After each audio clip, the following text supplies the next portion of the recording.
अर्जुन उवाच स्थितप्रज्ञस्य का भाषा समाधिस्य स केशव स्थितधि किं प्रभाषेत किम आसीत व्रजेन्त किम। अर्जुन ने कहा, हे कृष्ण, आध्यात्म में लीन चेतना वाले व्यक्ति स्थित प्रज्ञ के क्या लक्षण है, वह कैसे बोलता है तथा उसकी भाषा क्या है, वह किस तरह बैठता है और चलता है। यहाँ पे दूसरे अध्याय का 54वां श्लोक में भगवत गीता में अर्जुन भगवान को प्रश्न पूछ रहे हैं कि भाई स्थित प्रज्ञ व्यक्ति कौन है और उनके क्या लक्षण हैं, वो कैसे चलता है, कैसे बोलता है और कैसे समाधि में रहता है।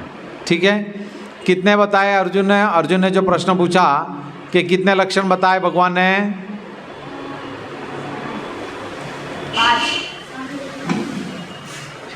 भगवान ने 4 बताए। कितने? तो ध्यान रखो, अर्जुन ने प्रश्न जो पूछा उसमें 4 प्रश्न हैं। कितने प्रश्न है? 4 प्रश्न है। ठीक है, क्या क्या प्रश्न है? स्थित प्रज्ञ से का भाषा, मतलब उसकी भाषा क्या है।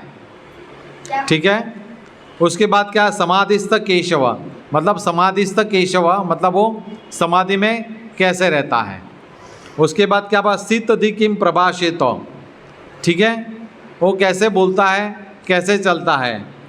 किम आसित व्रजंत किम, बराबर है, उसका अनुसरण कैसा है।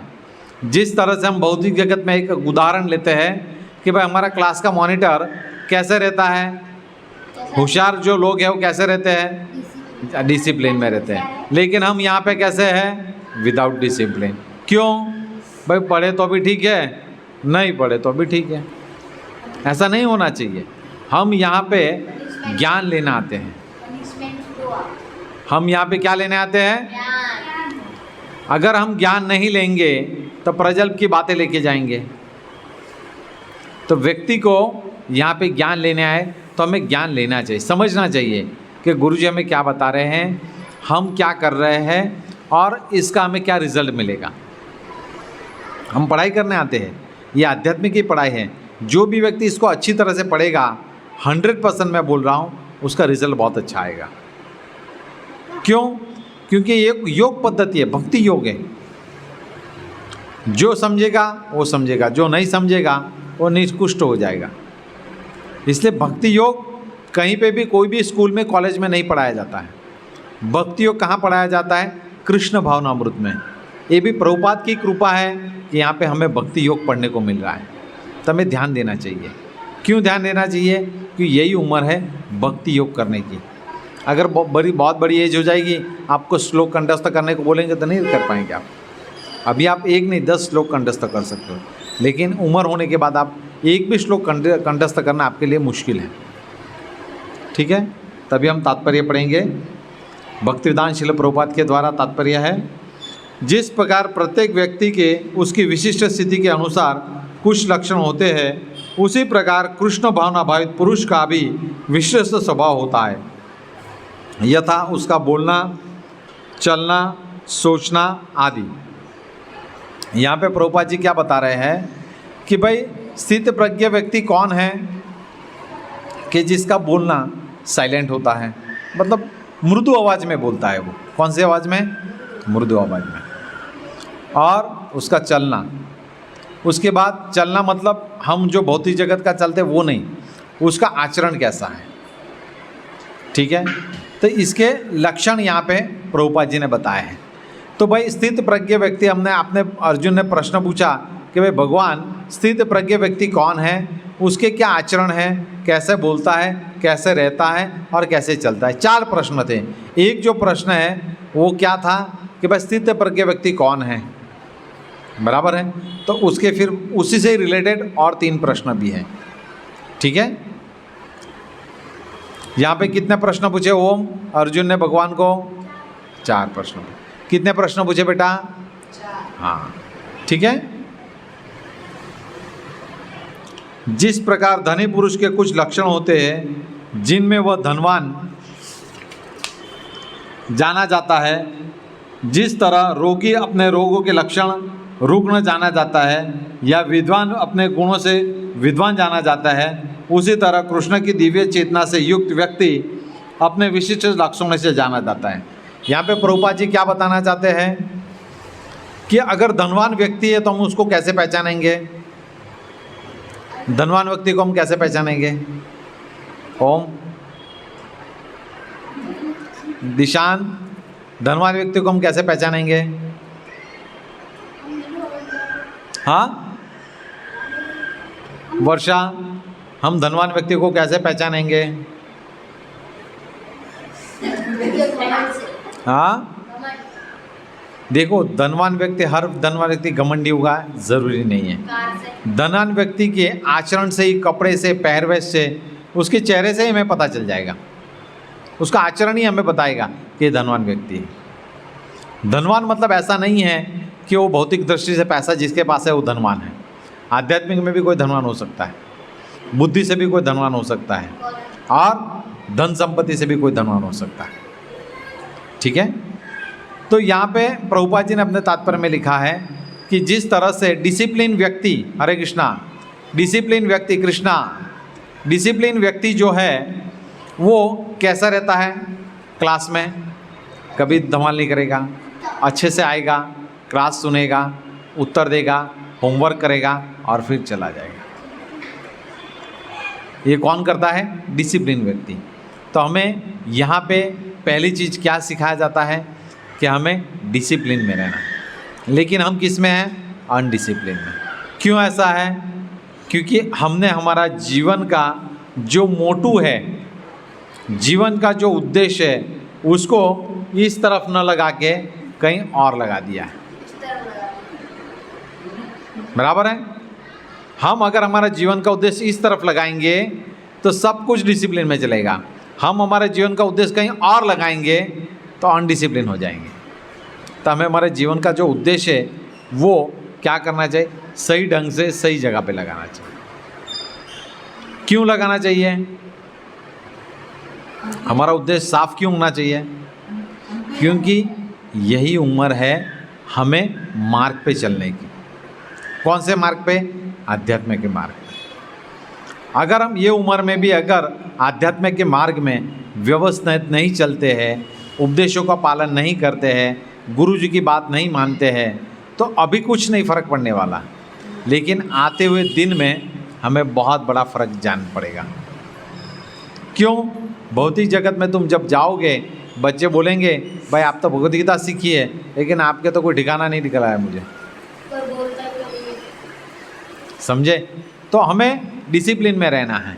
हमें प्रभुपाद जी ने जो आदेश दिया है, गुरु जी जो बताते हैं, सेवा का भाव हमें रखना है। हम जब गुरु के पास जाते हैं तो हमें कितने उपहार लेके जाना चाहिए? 3 प्रकार के उपहार लेके जाना। कौन सा उपहार लेकर जाना चाहिए? पहली चीज़ क्या है? हमें गुरु के पास सेवा का भाव लेकर जाना चाहिए। दूसरा, ब्रह्मत्व आत्म जिज्ञासा, मतलब हमें जिज्ञासा करनी चाहिए। बराबर है? हम हमारी विद्वत्ता लेके हम गुरु के पास नहीं जा सकते।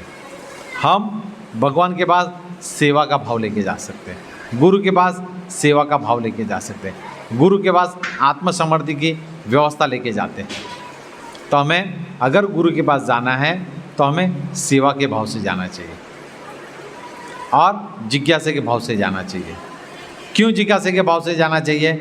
अगर हम जिज्ञासा करेंगे तो हमें कुछ नई जानकारी मिलेंगी, लेकिन हम गुरु जी के पास यहाँ आते हैं तो हम जिज्ञासा करते ही नहीं हैं। हरे कृष्णा, हम गुरु के पास क्या नहीं करते हैं? तो कहने का तात्पर्य कि देखो, कुछ मिनट पहले भी बोला था तो भी हमें ध्यान में रहता है, तो हमारा ध्यान नहीं है। अगर हम यहाँ ध्यान नहीं देंगे, अगर हम अच्छे से पढ़ाई नहीं करेंगे, तो हमें पूरी भगवद गीता खत्म होने के बाद भी श्लोक नहीं याद रहने वाला है। देखिए, हमें हर पल ये सोचना है कि मैं कृष्ण के लिए क्या कर रहा हूँ। जिस दिन तुम्हारे में ये सोच आ जाएगी कि मैं कृष्ण के लिए क्या कर रहा हूँ, उस दिन ऑटोमेटिक तुम भक्ति में दृढ़ हो जाओगे। अभी भी हमारे में क्या है? बचपना है। क्या बचपना है? मस्ती करना, मजाक करना। ऐसा क्यों है? क्योंकि हमारी संगति ऐसी है। हम स्कूल कॉलेज में जाते हैं तो सिर्फ नाम के लिए जाते हैं, बाकी अंदर से हमें पढ़ाई की इच्छा नहीं है। वो तो मम्मी भेजती है इसलिए हम जाते हैं। अगर मम्मी भेजना बंद कर देवे तो हम जाना बंद कर देवे। तो कहने का तात्पर्य क्या है? हम अगर अच्छा इंसान बनना है तो पहले तो हमें क्या करना चाहिए कि भाई जीवात्मा को व्यवस्थित हमारे डिसिप्लिन में रहना चाहिए। अच्छे इंसान बनो। जब तक हम अच्छे इंसान नहीं बनेंगे तब तक हम अच्छे शिष्य नहीं बन सकते। गुरु वही है जो अच्छा शिष्य है। हमें ये समझना है। तो यहाँ पे भगवान जो बताना है, अर्जुन जो पूछ रहे हैं कि भाई स्थित प्रज्ञ व्यक्ति कौन है, तो भगवान अभी बताएंगे स्थित प्रज्ञ व्यक्ति कौन है। तो यहाँ पे भगवान उसका उत्तर दे रहे हैं। अर्जुन के 4 प्रश्न हैं, चारों प्रश्न का भगवान उत्तर देंगे कि भाई जो योग में स्थित है, जिसने अथो तो ब्रह्म जिज्ञासा, मतलब जिसने जिज्ञासा की है, जिसके पास सेवा का भाव है, और जो कृष्ण भावनामृत से कभी भी अच्छी परिस्थिति हो या बुरी से बुरी परिस्थिति हो विचलित नहीं होता है। कौन सी परिस्थिति में व्यक्ति क्या नहीं होता है? ओम। ध्यान दो, हम यहाँ पढ़ाई करने आते, मस्ती करने नहीं आते। मस्ती करने के लिए फिर बाहर बहुत बड़ा ग्राउंड खड़ा है, यहाँ क्यों अपना समय वेस्ट कर रहे हो? हम यहाँ पे अच्छा व्यक्ति बनने आते हैं। हमें स्कूल कॉलेज में क्या जाने की ज़रूरत है? एटलीस्ट अच्छा व्यक्ति तो बने, कुछ तो गुण आवे, कुछ तो संस्कार आवे। हमारे टाइम में वो था कि भाई विद्या कब आती है? जब गुरुजी हमें मारते हैं, फटकारते हैं। वो बोलते हैं ना, छड़ी आगे घमाघम विद्या आवे धमाधम। तो हमें उस तरह से नहीं करनी है। हमें अगर विद्या लेनी है, हम भगवान के शरणागत हो जाएंगे, भक्ति भाव से सेवा करेंगे, तो ऑटोमेटिक हमें धीरे धीरे धीरे अध्यात्म में प्रगति होगी। आप जीवन का उद्देश्य समझो भाई, यहाँ पे हम क्यों आ रहे हैं। जब तक आपके जीवन का वाई क्लियर नहीं होगा ना, तब तक आप भक्ति में प्रगति नहीं कर सकते। हमारे जीवन का वाई क्लियर होना चाहिए, मैं यहाँ क्यों आ रहा हूँ। जिस दिन तुम्हारे जीवन का वाई क्लियर हो जाएगा, उस दिन तुम धन धन धन धन आगे बढ़ जाओगे। अभी तक हमारा क्या है? जीवन का वाई क्लियर नहीं है। वाई क्लियर नहीं मतलब मैं यहाँ क्यों आ रहा हूँ। आप अपने आप से क्वेश्चन पूछो, मैं यहाँ क्यों आ रहा हूँ?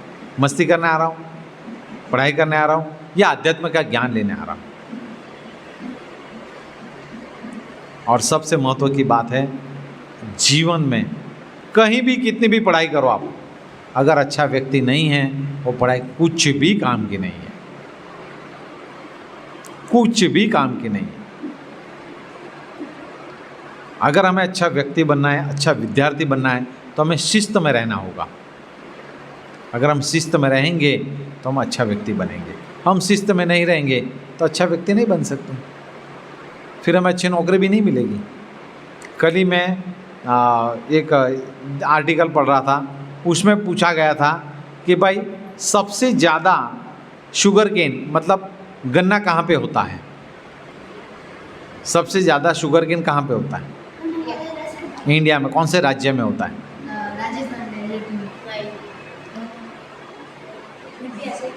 तो हमें ये भी पता नहीं है। तो कहने का तात्पर्य क्या है कि हमारी जो सोच लेवल है, हमारी जो इंटेलेक्चुअल्स है, वो इतना नीचे है कि हम कुछ सोच ही नहीं सकते। उत्तर प्रदेश में। तो कहने का तात्पर्य क्या है कि हम हमारी जो सोच लेवल बहुत नीचे है। हम बाहर का और कुछ सोचते ही नहीं है।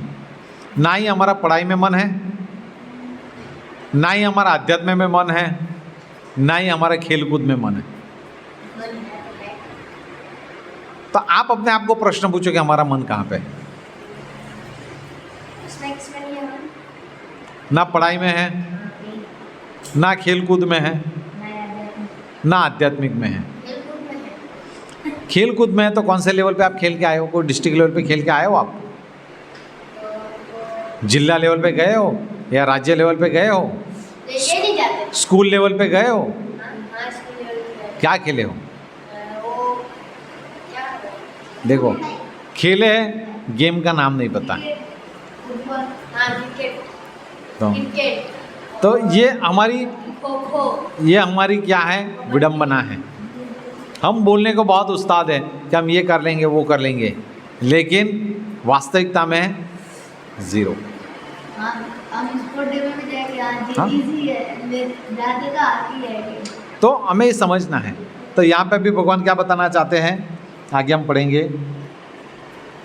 इस लक्षणों को भगवद गीता से जाना जा सकता है, किंतु सबसे महत्वपूर्ण बात यह है कि कृष्ण भावनावद व्यक्ति किस तरह बोलता है, क्योंकि वाणी ही किसी मनुष्य का सबसे महत्वपूर्ण गुण है। मनुष्य का सबसे महत्वपूर्ण गुण कौन सा है? ओम, वाणी। मनुष्य का सबसे महत्वपूर्ण गुण कौन सा है? पिक्चर देखना, खेलने जाना, टॉफ़ी खाना। बताओ निशांक, क्या? पानी। वाणी। पानी पानी बोलो। हाँ। तो कहने का तात्पर्य क्या है? अगर किसी मनुष्य को हमें जानना है तो उसकी वाणी से हम पता चल जाए कि मनुष्य कैसा है।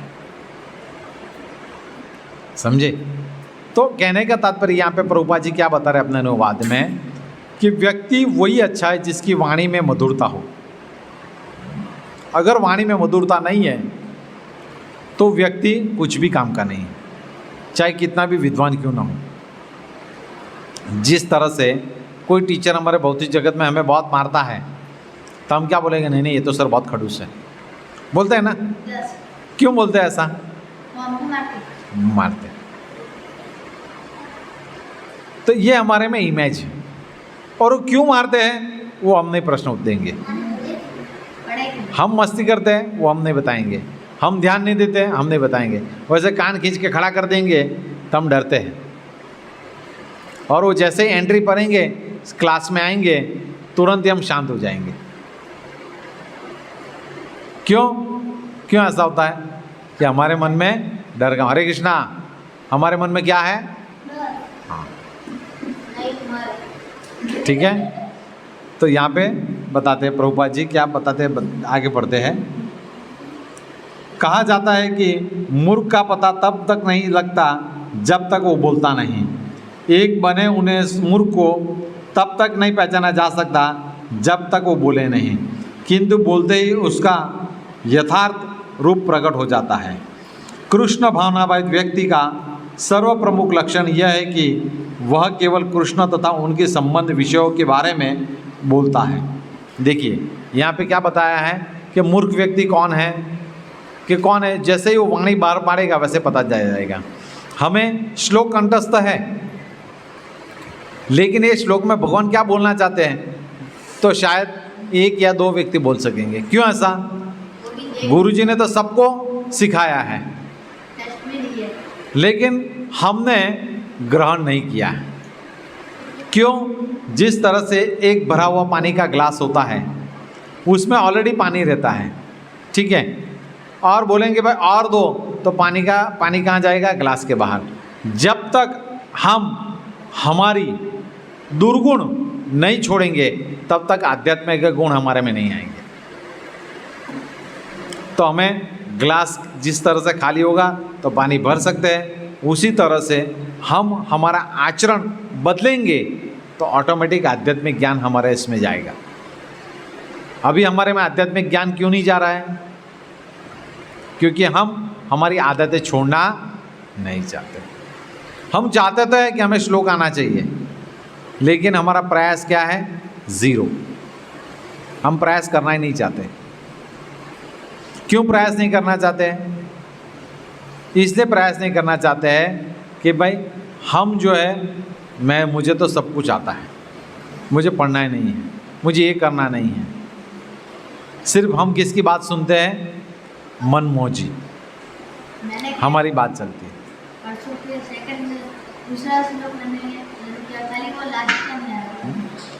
हम क्या है? मनमौजी हैं। तो हमें क्या बनना है? आध्यात्ममोची। क्या बनना है हमें? आध्यात्ममोची। आध्यात्ममोची मतलब क्या है? भगवान ने जो उपदेश दिया है उनका हमें प्रतिपालन करना है। हमें स्थित प्रज्ञ बनना है। तो हम स्थित प्रज्ञ कैसे बनेंगे? गुरु जी की बात मानकर, भगवान के उपदेशों को पालन करके, माला करके, भगवान की सेवा करके, और हमें जैसे जैसे गुरु मार्गदर्शन बताएंगे उस पे हम चलते जाएंगे तो धीरे धीरे धीरे हम भी क्या हो जाएंगे? उस टाइप से कृष्ण भावना भावित व्यक्ति बन जाएंगे। आज 2-3 लोग आए थे आरती में, मुझे बहुत आनंद लगा। अगर हम यहाँ हैं तो हमको यहाँ पे आरती में आना चाहिए, शाम की आरती में। क्यों? हमें सीखने को मिलेगा, मृदंग सीखने को मिलेगा, करताल सीखने को मिलेगी, गाने को मिलेगा, लेकिन हम इच्छा ही नहीं व्यक्त करते हैं। हमें इच्छा व्यक्त करनी चाहिए। अगर तुम लोग भौतिक जगत में कोई बोलेगा भाई एक श्लोक बोलो तो तुम बोल सकते हो, भाई इसके बारे में समझाओ तो तुम समझा सकते हो। तो हमें लेकिन उसके लिए थोड़ा पर्याप्त ध्यान देना होगा। हम अगर कम साइकिल चलाएंगे या कम प्रजल्प की बातें करेंगे तो 100% हमारे पास समय बहुत है, हम आध्यात्मिक में प्रगति कर सकते हैं। लेकिन हम क्या प्रगति करना नहीं चाहते हैं? गुरु जी का काम ही है बोलना, गुरु जी कभी मारते नहीं हमें। हमें स्थित प्रज्ञ बनना है। तो कैसे बन सकेंगे? कि जिस तरह से गुरु जी बताते हैं उस तरह से हमें रोज़ भगवद गीता पढ़नी है, रोज़ हमें माला करनी है। आज सुबह दिशांत आया था, सेवा भी की, उसने माला भी की। ठीक है भाई 2 मिनट में माला हो गई अलग बात है, लेकिन करता है। तो हमें धीरे धीरे धीरे अपना जो मन है, हमें कभी भी मन की नहीं सुनना है, हमें आत्मा की सुननी है। मन हमें विचलित करेगा लेकिन हमें विचलित नहीं होना है। कल ही मैंने बताया था कि व्यक्ति 2 ही लोगों का दास हो सकता है, या तो वो भगवान का दास हो सकता है या तो माया का दास। चॉइस हमारे पास। अगर हम भगवान का दास होंगे तो हमें वापस मनुष्य जन्म नहीं लेना पड़ेगा। अगर हम माया का दास बनेंगे तो हमें वापस लेना पड़ेगा। अभी मैं आपको एक एग्जांपल देता हूँ कि भाई आपको बोला जाए भाई प्रजल्प की बातें करो, बराबर है, तो आप कितना सेकंड करोगे? 10 मिनट, 5 मिनट, 15 मिनट, फिर आप उग जाओगे। आप बोलोगे छोड़ो प्रभु जी हमें ये पसंद नहीं है। लेकिन मैं आपको बताता हूँ कि अगर आप आध्यात्मिक की बातें करेंगे, भगवद गीता, भागवतम, अर्जुन, महाभारत, रामायण की बात करेंगे तो आप थकेंगे नहीं। That is my guarantee. कभी नहीं थकेंगे आप, कभी भी नहीं थकेंगे।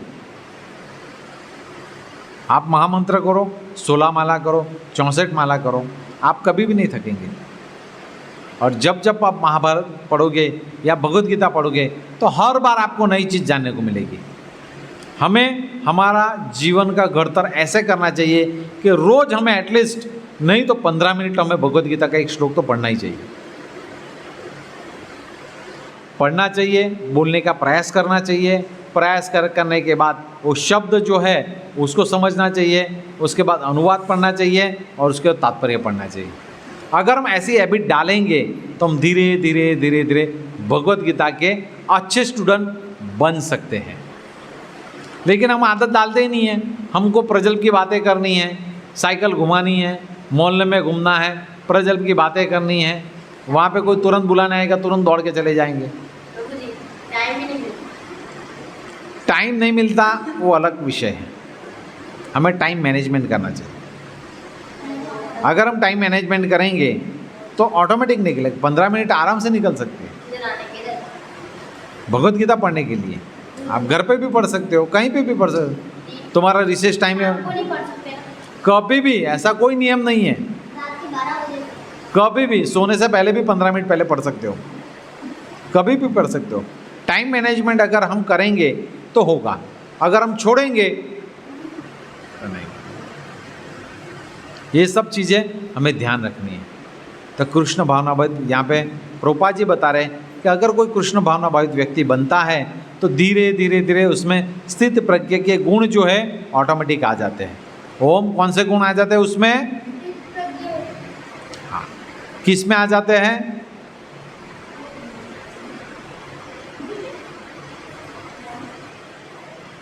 स्थित प्रज्ञा व्यक्ति के गुण किस में आ जाते हैं? वर्षा, जी को नहीं आता, उन्हीं को पूछा, हमसे पूछा ना। वर्षा को पूछो उससे। क्या था यार? बोलो। हाँ, शरीर, आत्मा में। मनुष्य में।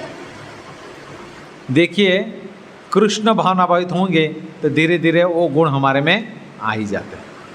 मनुष्य एक और। जीवात्मा बोलो, मनुष्य बोलो, एक ही है। तो कहने का तात्पर्य है, जब तक हम दृढ़ता से कृष्ण भावनाभावित नहीं होंगे, भगवान के प्रति शरणागत नहीं होंगे, हम क्या करते हैं, भगवान हम तो शरणागत है लेकिन हम ऐसे खींच रहे, ऐसे ही रहता है। हम भगवान आपके शरणागत है लेकिन ऐसे पीछे जाते हैं।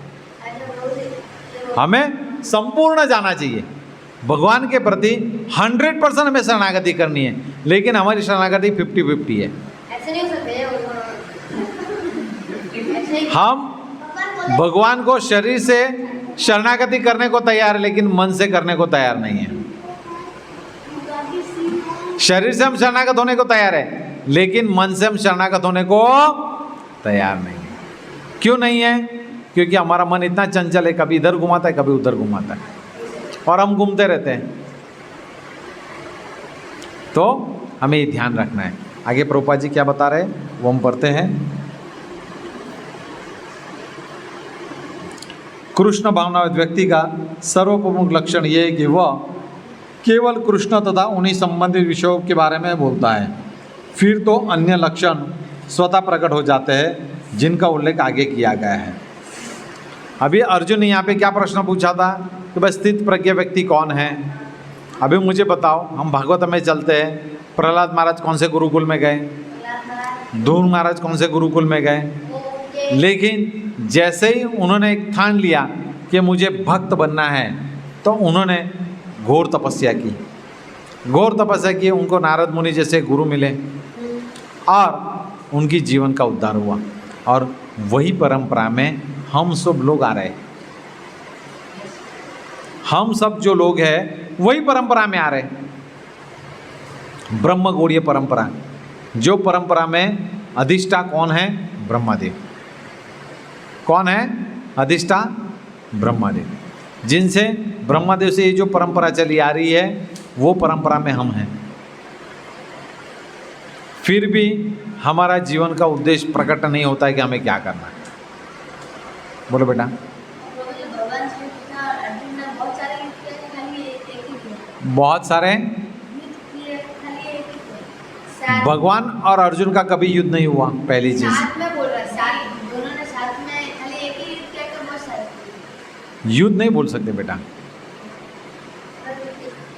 भगवान महाभारत में आप देखेंगे भगवान और अर्जुन बहुत सारी जगह पे साथ में हैं। लेकिन क्यों साथ में भगवान अर्जुन के साथ? क्योंकि अर्जुन जो है भगवान का शुद्ध भक्त है, अनन्य भक्त है। वो भगवान के बारे में ही सोचता है और प्रजल्प की बातें नहीं सोचता है। और भगवान उनको जगह जगह पे गाइड देते हैं। जिस तरह से अगर हम कृष्ण भावना भावित होंगे तो अगर हमें कोई एग्ज़ाम में क्वेश्चंस नहीं आ रहा है, अगर हम हमारे परमात्मा को पूछेंगे और हमने अगर पढ़ाई की है तो परमात्मा आपको उत्तर देंगे कि आपको ऐसे नहीं ऐसे करना। लेकिन ये परिस्थिति, ये स्थिति कब प्रकट होगी? जब भगवान के हम अनन्य भक्त होंगे। जब तक हम भगवान के अनन्य भक्त नहीं होंगे तब तक जीवन में क्या है, हमें श्रम करना है और भक्ति में लगे रहना है। हमें नाराज नहीं होना है कि भाई चलो मैं अनन्य भक्त नहीं बन पाऊंगा, मैं क्या करूंगा। नहीं, कृष्ण भावनामृत में आप लगे रहो। आज नहीं तो कल, कल नहीं तो परसों, ये जन्म नहीं तो अगले जन्म में हम 100% होंगे। क्यों? ये भगवान वचन देते हैं। ये कौन वचन देता है? भगवान वचन देते थे हमें कि भाई क्षिप्रम भ्रमति धर्मात्मा, मेरे भक्त का कभी भी अहित नहीं होगा। हे अर्जुन, तुम जाहिर कर दो कि मेरे भक्त का कभी भी अहित नहीं होगा। अब ये भगवान ने जो बोला है उसको हम कैसे साध्य करेंगे? हम महाभारत के युद्ध में चलते हैं, ठीक है। भीष्म पिताजी ने सोच लिया था कि मैं आज अर्जुन सूरज नहीं देखेगा, तो उन्होंने बहुत सारे बाण मारना चालू कर दिए। तब भगवान ने नीचे उतर के रथ का पहिया हाथ पे ले लिया था और अर्जुन ने बोला था कि प्रभु आप ऐसा मत कीजिए, आपने प्रतिज्ञा ली है। तो भगवान ने क्या उत्तर दिया था? भगवान ने क्या उत्तर दिया था कि भाई हे अर्जुन, लोग मुझे माने या ना माने, लोग मुझे माने या ना माने, मेरी बात सुने या ना सुने, मेरे पे विश्वास रखे या ना रखे, लेकिन हाँ देखो